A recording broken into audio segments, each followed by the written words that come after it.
Mercedes has finally prepared for the newest upgrade in Imola, and the entire Formula One world are looking at what the Silver Arrows brought in the Italian GP. However, while the hopes are high, we'll see a competitive version out of the W14. Russell and Wolff were quick to demise these statements, and with the Briton not being happy in terms of what the W14 will receive in Imola, it's bad news written all over Mercedes. Will they be able to recover from this, and are they playing the role of the underdog yet again? The 2022 regulations saw one of the biggest shake-ups in terms of the technical regulations, and while the tweaks for the current season weren't that major, Mercedes managed to build a car that was practically the polar opposite of what they've done last year, a car with a very strong rear end. This year, the lack of rear downforce and the strong front end have been the benchmark that Mercedes was trying to tackle down, and the reshuffle of technical staff has pointed towards this direction as well. After all, Mercedes has the most potential to challenge Red Bull's reign from the rest of the grid, given the fact that they have something in their hands that we still don't know that much about. While we do know that the design will change, we have no idea how the car will look and how it's going to act on the track and the wind tunnels. The hopes are put in James Allison's mastermind, and while the Formula One world is eagerly awaiting Imola, with Hamilton also counting the days until the Italian GP, Russell and Wolff aren't that happy with what the upgrade is bringing to the car. But before we go into that, let's take a deeper dive into what was essentially wrong with the car and why we do think that the upgrade itself will bolster Mercedes to the top. As I mentioned earlier in the video, Mercedes managed to build a car that had too strong of a front end and no rear downforce at all. To make things worse, the Silver Arrows have also struggled with the narrow cockpit, an issue that Hamilton pointed out more frequently than Russell. And while these issues will be worked on in 2024, it's something that has ruined the races of both Britons so far. A step in the right direction was made when Elliott admitted that the role of Chief Technical Officer in the team was a field in which he couldn't progress, and he didn't want to hold the team accountable for his actions. Therefore, they brought back a familiar face in James Allison, the former Chief Technical Officer from 2017 to 2021, who was rumoured to have his imprint all over Mercedes' newest upgrade in Imola. Now, if you bring back a guy that was responsible for building one of the most dominant cars that we've ever been blessed with in Formula One, the W11, then your hopes will be high with a reason, right? Still, it's not enough for Russell and Wolff to admit that the upgrades in and out of themselves won't make Mercedes competitive for the championship, as one of the biggest issues that the W14 has to tackle with in its current format is the DRS deficit. The 2023's Challenger of Mercedes was definitely the slowest car in Baku with an open DRS, and the one-lap performance could definitely improve a lot, given the fact that Russell and Hamilton changed turns in not entering Q3 in Baku and Miami respectively. Still, they managed to recover and have a nice race pace, one that helped them secure good points before the new outlet is installed on the W14. And when talking about it, Russell wanted to tone down the expectations, just like his team boss, as he went on to add, "I'm feeling pumped, to be honest, because it has been a while since we had a good race like that where we made overtakes stick. There's a lot of expectations on Imola, but at the end of the day, we finished 30 odd seconds behind the leaders today, and we still finished quite a bit behind Fernando. I'm sure it's going to take a step in the right direction, but it's not going to transform things. Let's hope it does. The car is a little unpredictable at the moment, so hopefully it exceeds our expectations in the next race, but it's going to be a long journey."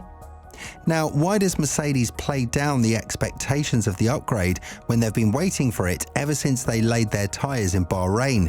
Obviously, the domination that Red Bull presented was too much to fight, and even though Russell promised to fight Verstappen with the same aggression he presented in Baku, it's evident that the W14 is by far a close match to the dominance presented by the RB19.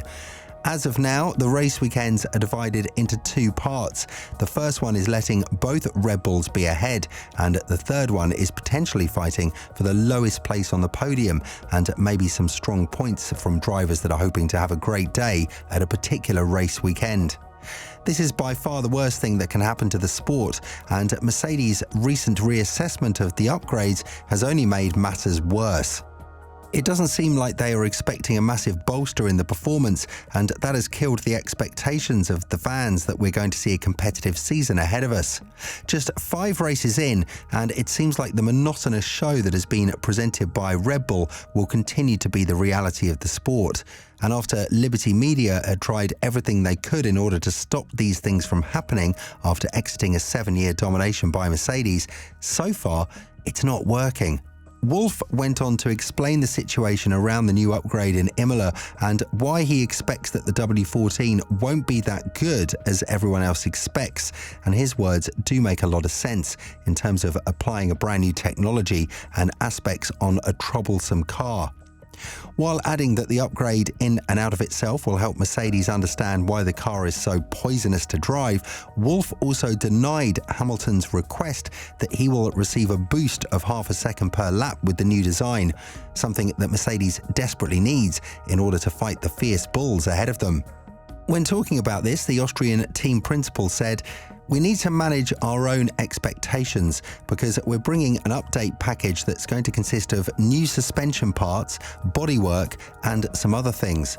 But I've never in my 15 years in F1 seen a silver bullet being introduced where suddenly you unlock half a second of performance, so I very much doubt that this is going to happen here. I think we are chasing downforce and we're trying to do the best possible jobs in terms of the mechanical platform. What we're doing is we're introducing a new bodywork and we're introducing a new floor and we're doing a new front suspension, and that's pretty large. That's a large operation, large surgery. It's going to be a lot of learning in the virtual world where it is good lap time."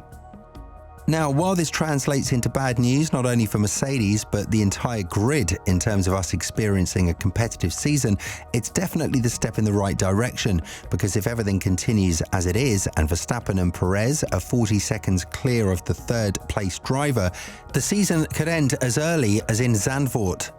This could be a massive record breaker and something that the sport needs to think twice about before not doing anything in changing the regulations.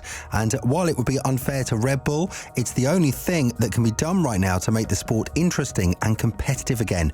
Of course, there is the opportunity for Mercedes and Ferrari to just learn what Red Bull is currently doing, but why that isn't going in their direction, nobody knows as of now. Still, as Wolff and Russell said, nobody can take away what Red Bull's been doing with the RB19 and the technical regulations. And even though Russell has been throwing dirt towards the Austrian team in terms of them finding some cheating ways to acquire what they have acquired, the recent comments on the W14's latest upgrade have been truly heartbreaking to hear. This is literally where every F1 fan placed its hopes that something would happen and Red Bull would be dethroned, given the fact that they're yet to suffer from the wind tunnel penalties later on in the season. But as Ferrari said as well, there's no way that Red Bull can be caught this season. All we can do is hope for miracles.